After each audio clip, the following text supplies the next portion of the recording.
নমস্কার, আমি শ্রী শুভব্রত ভারতী। আমার চেম্বার জলপাইগুড়ি এবং শিলিগুড়িতে। তো আজকে এই হাতটা নিয়ে একটা ডিপ অ্যানালাইসিস হবে। At a time, at a glance যেটা চোখে পড়ছে সেটা হচ্ছে এই যে জোনটা, এই জোনটাকে বলা হয় মঙ্গলের জোন, কিংবা এটাকে বলা হয় রাহুক্ষেত্র, আর এই জায়গাটাকে বলা হয় শুক্রক্ষেত্র। এটা তুলনামূলকভাবে অনেক বেশি ফুলে আছে। অর্থাৎ এই ফোলাটার মধ্যে অনেক রকম ব্যাপার আছে। কোনো সময় কোনো মাউন্ট যদি ফুলে থাকে তাহলে সেটা তার স্পঞ্জি ব্যাপারের সাথে রিলেটেড। অর্থাৎ সাপোজ এই মাউন্টের উপরে যদি আমি প্রেসার ক্রিয়েট করি, সেটা যদি ইনস্ট্যান্ট তার পূর্বের পজিশনে ব্যাক করে, অর্থাৎ স্পঞ্জি হয়, তাহলে সেই মাউন্টটা খুব পজিটিভ মাউন্ট। কিন্তু এই মাউন্টটাকে প্রেসার ক্রিয়েট করার পরে যদি সেই মাউন্টটা দেবেই থাকে, তাহলে সেটা নেগেটিভ মাউন্ট। তো এখানে প্রেসার ক্রিয়েট করার পরে কিন্তু এটা দেবে যাওয়ার মতো মাউন্ট। তো সেই ক্ষেত্রে এই যে শুক্রক্ষেত্র এবং মঙ্গল ক্ষেত্র বা রাহু ক্ষেত্র, এই যে জোনটা, এই জোনটা কিন্তু খুব একটা পজিটিভ ভাইবস দেবে না, নেগেটিভ ভাইবসই দেবে। তো সেক্ষেত্রে কি হতে পারে? তো মঙ্গল যখন তুলনামূলকভাবে বেশি ফুলে থাকে বা রাহু ক্ষেত্র যদি বেশি ফুলে থাকে, তখন কি হয়? অত্যাধিক পরিমাণ রাগ, জেদ, সমস্ত ব্যাপারে বাধা চলে আসে, ফাঁকিবাজি ব্যাপারটা বেশি চলে আসে।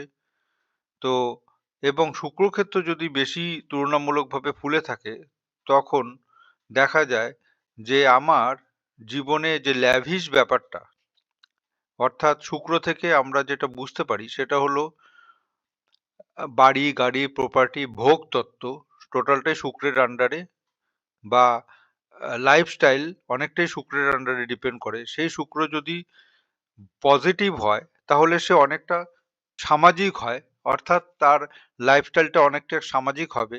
কিন্তু সেই শুক্র যদি বিগড়ে যায়, তখন তার লাইফস্টাইল অনেকটাই অসামাজিক হয়ে যায়। তো শুক্র পজিটিভ এবং নেগেটিভ এইভাবে রোল প্লে করে। প্রতিটা গ্রহের ক্ষেত্রে কিন্তু এরকম পজিটিভ বা নেগেটিভ রোল প্লে করার ফলদানের ব্যাপার চলে আসে। তো এই শুক্র এবং মঙ্গল যেহেতু খুব একটা বেশি পজিটিভ নেচার রোল প্লে করছে না, তুলনামূলকভাবে অনেক বেশি পরিমাণ ফুলে আছে, সুতরাং এটা ভোগতত্ত্বের পরিমাণ কিন্তু প্রচন্ড রূপে বাড়িয়ে দেবে। তো এইবার আমি যদি আর একটু ডিপে ঢুকি, তাহলে দেখা যাচ্ছে যে এইখানে শনি ক্ষেত্রটা, মানে কোনো স্ট্রেট লাইন নেই। এই মানে একটা করে রেখা এসে শনি ক্ষেত্রটাকে কভার আপ করেছে। অর্থাৎ এই শনি ক্ষেত্র যদি কোনো রকম ভাবে ডিস্টার্ব হয়ে যায়, তাহলে জীবনে সমস্ত গতি স্লো অ্যান্ড ডিলে হয়ে যায় এবং সমস্ত পথে পথে বাধা তৈরি হয়। এইখানে একটা রেখা থাকাই সবচেয়ে বেশি শুভ। এবার হার্ট লাইনটাতে চলে আসি। ঠিক আছে, হার্ট লাইনে যেটা দেখতে পাচ্ছি, হার্ট লাইনে এই যে কোনো রেখা যদি এইভাবে পেছন দিকে টার্ন নেয়, এইভাবে পেছন দিকে টার্ন নেয়, অর্থাৎ এগুলি সব কিন্তু কোনো রিলেশনের থ্রুতে হার্ট ব্রেক। ঠিক আছে, কিন্তু কোনো হার্ট লাইন যদি উপরের দিকে টার্ন নেয় সেটা খুব পজিটিভ। কিন্তু কোনো হার্ট লাইনের কোনো রেখা যদি এরকম ভাবে পেছন দিকে টার্ন নেয়, সেটা কিন্তু পজিটিভ না, সেটা হচ্ছে নেগেটিভ ইন্ডিকেশন। তো এখানে কিন্তু এরকম ২-৩টে কেস আছে যেটা দেখা যাচ্ছে যে হার্ট ব্রেক কিংবা রিলেশনশিপ ব্রেক এরকম কোনো ব্যাপার আসতে পারে। এইবার চলে আসবো এই বৃহস্পতির ক্ষেত্রটা যদি আমি দেখি, বৃহস্পতির ক্ষেত্র কিন্তু একদম নিট অ্যান্ড ক্লিন। কোনো প্ল্যানেট যদি নিট অ্যান্ড ক্লিন থাকে সেটা খুব শুভ। অর্থাৎ তার যে অর্থ উপার্জনের যোগ, আমরা জ্যোতিষশাস্ত্রে শিখেছি বা জানি যে বৃহস্পতি হচ্ছে অর্থ এবং তার সাথে সাথে এডুকেশনের কারক গ্রহ। তো হাতেও ঠিক তাই, বৃহস্পতি হচ্ছে অর্থ এবং এডুকেশনের কারক গ্রহ। তো এই ব্যক্তির কিন্তু এডুকেশনের যে জায়গা সেটা খুব শুভ এবং অর্থ উন্নতির যে জায়গা সেটাও খুব শুভ। এবং এই যে শুক্র হচ্ছে যে ভোগের কারক, কিংবা শুক্র হচ্ছে আফটার ম্যারেজ ফ্যামিলিগত রিলেশনশিপের যে কারক, সেই শুক্র যদি কোনো রকম ভাবে ডিস্টার্ব থাকে, তাহলে কিন্তু ফ্যামিলিগত রিলেশনশিপ এবং তার সাথে সাথে husband wife relationship, social relationship, মানে নিজস্ব বাড়ি, গাড়ি, প্রপার্টি ভোগ করার যে জায়গা, এবং ওভার এক্সপেন্ডিচার রিলেটেড ম্যাটারগুলি আমরা দেখতে পাই বা বুঝতে পারি। এইবার আমি চলে আসি, এটা হচ্ছে ফেট লাইন, অর্থাৎ ভাগ্যরেখা। এই ভাগ্যরেখা চন্দ্র থেকে স্টার্ট হয়েছে। কোনো ভাগ্যরেখা চন্দ্র থেকে স্টার্ট হলে সে নিজস্ব ব্যবসা তৈরি করে, কিংবা তাকে দূরে গিয়ে কাজকর্ম করতে হয়। ভাগ্যরেখার উপরে একটা চতুষ্কোণের ইন্ডিকেশন রয়েছে। এটা খুবই ভালো এবং পজিটিভ। অর্থাৎ সেই ব্যক্তি যদি দূরে গিয়ে কাজকর্ম করে বা বিজনেসের সাথে যুক্ত হয় তাহলে সেটা খুব শুভ। এইবার চলে আসি আমি রবি রেখা। তো রবি রেখা যখন স্ট্রেট হয়ে নিচে নামে তখন সেই রবি রেখাতে কিন্তু যথেষ্ট পরিমাণ পাওয়ার থাকে। সেই রবি রেখার থ্রুতে গভর্নমেন্ট সার্ভিসও হতে পারে এবং মানে একটা হাতে অধিক পরিমাণ ইনকাম বা মাল্টিপল সোর্স অফ ইনকামের অনেক রকম পদ্ধতি থাকে বোঝার। যদি ভাগ্যরেখার সাথে সাথে রবি রেখা প্যারালালি নিচের দিকে নামে তখন তার multiple source of income create হয়। যদি তার সাথে বিজনেস রেখাও যদি এই পর্যন্ত গিয়ে পৌঁছায় তখনও দেখা যায় যে ৩-৪টে রেখা যদি আপরাইজিং হয়, ভাগ্যরেখা, রবি রেখা এবং তার সাথে সাথে বিজনেস লাইন যদি পরপর ৩টে রেখা যদি আপরাইজিং হয় এবং হাতের এই পোর্শনটা যদি ফ্লাফি থাকে, ফুলে থাকে, স্পঞ্জের মতো যদি ফুলে থাকে তাহলে কিন্তু লাইফে প্রচুর গ্রোথ, ডেভেলপমেন্ট এবং তার সাথে সাথে ইনকামের জায়গাটা বোঝা যায়। তো অ্যাকচুয়ালি এই যে ৪টা যে মাউন্ট আছে না, এই ৪টা মাউন্ট থেকে আমরা ইনকামটা বুঝতে পারি। ঠিক আছে? এবং এইখান থেকে আমরা ভোগ বুঝতে পারি এবং তার জন্য এক্সপেন্ডিচারও বুঝতে পারি। তো এই হাতটার মধ্যে যেটা দেখা যাচ্ছে সেটা হলো যে এই ৪টা মাউন্টের মধ্যে শুধুমাত্র বৃহস্পতি আপলিফমেন্ট বোঝা যাচ্ছে কিন্তু অন্য ৩টে মাউন্ট যে একটুখানি ডাউনওয়ার্ডস এতে কি বোঝা যাচ্ছে? তার যে ক্যাপাসিটি সেই ক্যাপাসিটি ওয়াইজ তার ইনকামটা অত ভালো হবে না। কিন্তু তার তুলনায় এক্সপেন্ডিচারটা প্রচুর পরিমাণ হয়ে যাবে। এটা ওভার এক্সপেন্ডিচারের একটা ব্যাপার। তার মধ্যে ভীষণভাবে রাগ জেদ ব্যাপারটা বেশি থাকবে।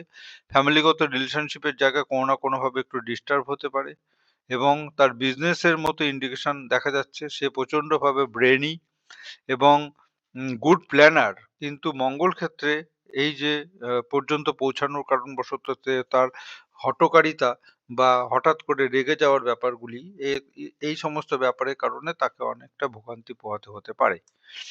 এবার চলে আসবো আমাদের ইনকাম বা স্টেবিলিটি কিংবা আমাদের জীবনে গ্রোথ আর ডেভেলপমেন্টের আরেকটা যে রেখা সেটা হলো যে আয়ু রেখা। আয়ু রেখার পাশে যদি কোনো কারণবশত গাইডলাইনটা লং টাইম ধরে চলে তাহলে দেখা যায় যে আমাদের ইনকামের স্টেবিলিটি খুব ভালো হয়। ঠিক আছে? তো আয়ু রেখা যদি কোনো কারণবশত ডাউনওয়ার্ডস কোনো রেখা দ্বারা আবৃত থাকে, তখন দেখা যায় যে ইনকামের জায়গায় ওভার এক্সপেন্ডিচার, হেলথের কোনো সমস্যা, মেডিকেল এক্সপেন্ডিচার, রং ইনভেস্টমেন্ট, হ্যাঁ? তো এই সমস্ত ব্যাপারগুলি দেখা যায়। কিন্তু এখানে আয়ু রেখার সাথে এখানে একটা ট্রায়াঙ্গেল শেপ ইন্ডিকেশন শো করছে। অর্থাৎ তার মোটামুটি ৫০ বছরের পরে কিন্তু একটা নিজস্ব বাড়ি এরকম একটা ইন্ডিকেশন বা বড়সড় কোনো প্রপার্টি থাকার ইন্ডিকেশন রয়েছে। চাষের পরের থেকে যে সময়টা আসবে, সেই সময়টা কিন্তু মোটামুটি একটু ডাউনওয়ার্ডস রেখা ইন্ডিকেশন করছে লাইফ লাইনের সাথে। সুতরাং এই যে যোগটা, এই যোগটা কিন্তু অতটা শুভ না, একটু নেগেটিভ যোগ। অর্থাৎ পরবর্তী জীবনে একটুখানি সমস্যা হতে পারে। তো এবং যেটা দেখা যাচ্ছে তার মোটামুটি ২০-২১ বছর বয়সের থেকেই সোর্স অফ ইনকাম স্টার্ট হবে। মোটামুটি ৫৫ বছর পর্যন্ত পজিটিভ, ৫৫ বছরের পর থেকে কিন্তু একটু নেগেটিভ শো করছে। যেটা কিন্তু এখানেও শো করছিল ৫৫ বছরের বয়সের পর থেকে একটু নেগেটিভ শো করছে। সুতরাং এইখানকার লাইন এবং এইখানকার লাইন কিন্তু একে অপরকে সেম ম্যাটার ইন্ডিকেশন করছে। সুতরাং এইভাবে কিন্তু আমরা মোটামুটি হাতের একটা অ্যানালাইসিস করতে পারি। আরেকটা কথা মনে রাখতে হবে যে হাতের মধ্যে যদি কোনো কারণবশত মার্সের জায়গায় একটু নেগেটিভ থাকে তাহলে কিন্তু কোর্ট কাচারি, ঝগড়াঝাটি, অশান্তির মধ্যে মানুষ জড়িয়ে পড়ে। তো এখানে যেটা ম্যারেজ লাইন, একটা সিঙ্গেল ম্যারেজ লাইন আছে। তবে ম্যারেজ লাইনটা যদি এই বুধের ক্ষেত্রে অর্ধেক পর্যন্ত যদি পৌঁছায় তাহলে সেটা খুবই ভালো পজিটিভ ম্যারেজ লাইন। যদি সেই ম্যারেজ লাইন একটু ডাউনওয়ার্ডস হয়, ছোট হয় তাহলে সেটা একটু নেগেটিভ ম্যারেজ লাইন। তো দেখা যাচ্ছে যে এখানে একটা ম্যারেজ লাইন থাকা সত্ত্বেও পরবর্তীতে আরেকটা কিন্তু ছোট্ট একটা ম্যারেজ লাইনের ইন্ডিকেশন। তার মানে তার ফার্দার কোনো রিলেশনশিপ আসতে পারে। এরকম একটা ব্যাপার কিন্তু জীবনে দেখা যাচ্ছে। আর সন্তান রেখাটা এখানে সঠিকভাবে বোঝা যাচ্ছে না, তাই আমি ডিসকাস করতে পারছি না। তো এইভাবে আমরা একটা মোটামুটি হাতকে অ্যানালাইসিস করতে পারি। আরেকটা কথা মনে রাখতে হবে, হাতের মাঝখানে এই যে ফাঁকা জায়গা, এটা কিন্তু ওভার এক্সপেন্ডিচারের একটা নেচার। ঠিক আছে? তো যাদের জন্মকুণ্ডলী বানানো হয়নি বা যাদের ডেট অফ বার্থ টাইম নেই, তারা কিন্তু হাত দেখাতে পারেন। হাতের মাধ্যমে অনেক কিছু প্রকাশ পায়। আর যাদের ডেট অফ বার্থ টাইম আছে, যে সমস্ত বাচ্চাদের এখনো জন্মকুণ্ডলী আপনি বানাননি, তাদের জন্য বুকিং করাতে পারেন। আপনার যদি বাস্তুর বিচার সঠিকভাবে এখনো হয়নি, তাহলে তার জন্য বুকিং করাতে পারেন। আপনার যদি মনে হয়ে থাকে বাস্তুতে কিছু দোষ ত্রুটি রয়েছে, সেগুলি কিন্তু প্রপারলি অ্যানালাইসিস করার জন্য এখানে জ্যোতিষ জ্ঞান কেন্দ্রে আপনি বুকিং করাতে পারেন। তো আমার প্রোগ্রামটা এই যে অ্যানালাইসিসের মানে পাম রিডিং এবং অ্যানালাইসিসের যে ভিডিওটা আমি আজকে বানালাম, এটা যদি আপনার ভালো লেগে থাকে তাহলে অবশ্যই লাইক করবেন এবং শেয়ার করবেন। নমস্কার।